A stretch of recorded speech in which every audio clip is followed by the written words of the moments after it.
स्वागत है आप सभी का एक बार फिर अपने YouTube चैनल स्टेट टाइम में। आशा करता हूँ आप सब अच्छे होंगे। आज हम देखेंगे 9 मई 2022 को बैंक निफ्टी कहाँ कारोबार कर सकता है और क्या उसके सपोर्ट एंड रेजिस्टेंस हो सकते हैं।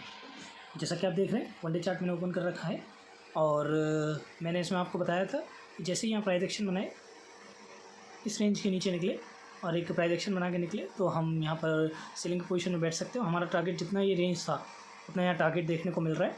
तो अगर आप देखें इस टारगेट को तो ये टारगेट मुझे लगता है कि 34,000 के आसपास ख़त्म हो गया है। अगर एक रेंज की बात करें तो इस रेंज से निकला था, ये जो रेंज दिख रही है आपको, और इस रेंज में आ चुका है अब। तो हमारा जो टारगेट है वो कल पूरा हो जाना चाहिए। कल भी मुझे लगता है कि थोड़ा सा फ्लैट टू नेगेटिव ओपनिंग हो सकती है। डाउ जोन्स अभी भी थोड़ा सा नेगेटिव है और कल फिर ओपनिंग पे पता चलेगा। चलिए अभी मैं जो देख रहा हूँ नेगेटिव साइड देख रहा हूँ। मुझे लग रहा है लॉन्ग रन में बड़े टारगेट्स दिख रहे हैं। जिस हिसाब से मार्केट ने एक प्राइस एक्शन बनाया उस हिसाब से मैंने आपको बता दिया। जो नॉर्मल प्राइस एक्शन और ट्रेड बनता है वो मैं ऑलरेडी आपको दे चुका हूँ। जैसे ही इस रेंज से निकला था मैंने आपको बताया था कि यहाँ पर आप नीचे की तरफ देख सकते हैं।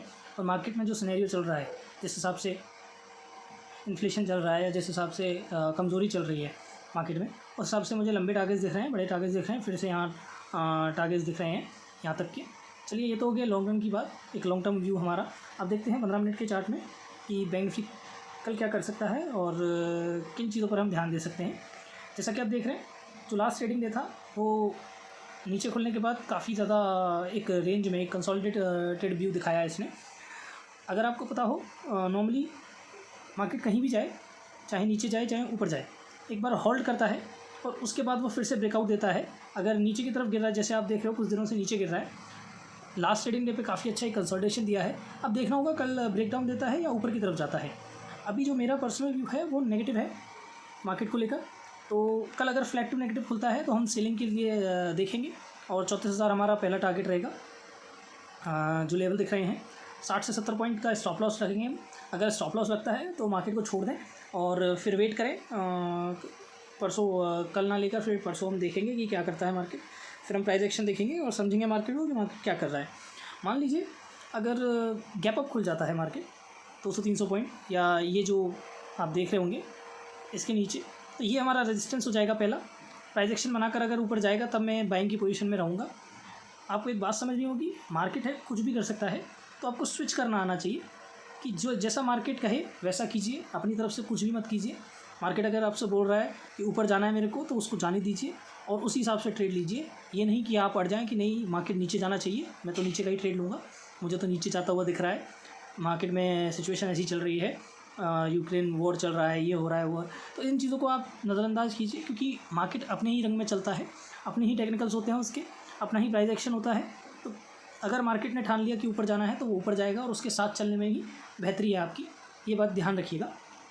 चलिए 2 चीज़ बताई मैंने। मुझे फ्लैट टू नेगेटिव लग रहा है और मान लीजिए अगर गैप अप होता है तो ये रेजिस्टेंस बनेगा। उस हिसाब से हम देखेंगे कि प्राइस एक्शन बना के ऊपर जा रहा है तो हम इंटरेस्टेड रहेंगे। वरना जो व्यू है वो फ्लैट टू नेगेटिव है और एक शॉर्ट करने का ही व्यू है, सेल ही करेंगे मार्केट में। और 60 से 80 पॉइंट का स्टॉप लॉस लेकर ये हिट होता है तो मार्केट से दूर रहेंगे और देखेंगे कि मार्केट आगे आने वाले दिनों के लिए क्या प्राइस एक्शन बनाता है। और कोई भी प्रॉब्लम हो, कोई भी बात हो तो मेरे को ज़रूर बताएं। कोई भी एडवाइस हो मेरे लिए, कोई भी क्वेश्चन हो मेरे लिए तो ज़रूर कमेंट करें, मैं रिप्लाई ज़रूर करूँगा। ये चीज़ें लर्निंग की हैं, आपको लर्न करना पड़ेगा, आपको प्राइस एक्शन समझना पड़ेगा, तभी आप ट्रेड ले पाएंगे। और मेरा टेलीग्राम चैनल है उसको भी ज्वाइन कीजिए, वहाँ मैं लाइव अपडेट्स देता हूँ मार्केट के लिए। जब भी मार्केट चल रहा होता है लाइव अपडेट्स रहती हैं। अगर मुझे कुछ भी लगता है कि कोई प्राइस एक्शन है, कोई कॉल या पुट है या कोई टिप है, वो एजुकेशनल पर्पज़ के लिए मैं वहाँ डालता रहता हूँ। ये जो भी मैं बता रहा हूँ आपको, ये कोई बाय सेल की एडवाइस नहीं है, ये एजुकेशनल पर्पज़ की वीडियोज़ हैं। एजुकेशन इसलिए कि आपको समझ आना चाहिए प्राइस एक्शन कैसे वर्क करता है, मार्केट कैसे ट्रेंड बनाता है, कैसे चीज़ें मार्केट में वर्क करती हैं। ज़रूरी नहीं कि आप 100% श्योर हो या 100% आप सही हो। आप अगर 60 to 70% भी मार्केट पे सही हैं तो मोर देन इनफ है पैसा बनाने के लिए। एक दिन में डबल के पीछे ना जाएं, एक दिन में 10% भी बहुत है। तो थोड़ा समझ के सोच के चीज़ों को करें, कैपिटल को बचा कर रखें। जितना ज़्यादा आप मार्केट में सर्वाइव कर पाएंगे, जितना ज़्यादा लंबा आप जा पाएंगे मार्केट में, उतना ज़्यादा बेहतरी है आपके लिए, उतना ज़्यादा आपके चांसेस हैं सक्सेसफुल होने के लिए मार्केट में। क्योंकि लोग आते हैं डबल करने के चक्कर में, ट्रिपल करने के चक्कर में, एक दिन में 10-10 गुना होता हुआ देखते हैं तो उनको लगता है आज ही मैं सारा पैसा लगा देता हूँ और मुझे लग रहा है अच्छा है, और वो रिवर्स चला जाता है, वो फिर हैंडल नहीं कर पाते उस प्रेशर को। तो मार्केट में साइकोलॉजी, मनी मैनेजमेंट ये काफ़ी ज़रूरी चीज़ें हैं। आपको समझना होगा कि जब आपका जो अकाउंट है वो रेड जाए तो आप उसे कैसे हैंडल करें मेंटली। जो प्रेशर होता है वो बहुत ज़्यादा होता है, तो इसीलिए धीरे धीरे छोटे छोटे लॉट से चालू करें, छोटी छोटी क्वांटिटी से चालू करें, छोटे कॉल्स में ध्यान दें और धीरे धीरे अपना क्वांटिटी साइज जैसे जैसे आप साइकोलॉजिकल स्ट्रांग हो जाएं, मनी मैनेजमेंट सीख जाएं, प्रेशर लेना सीख जाएं मार्केट का और कॉन्फिडेंस आए ट्रेड पर, प्राइस एक्शन समझ जाएं, तब जाके ट्रेड लें। एक छोटी सी एडवाइस है, अपना छोटा भाई समझ के इस पर गौर कीजिएगा और सारा पैसा कभी एक बार में एक कॉल में ना लगाएं, ध्यान रखिएगा इस बात का और ऐसे ही प्यार बरसाते रहें। बहुत बहुत शुक्रिया आप लोगों का।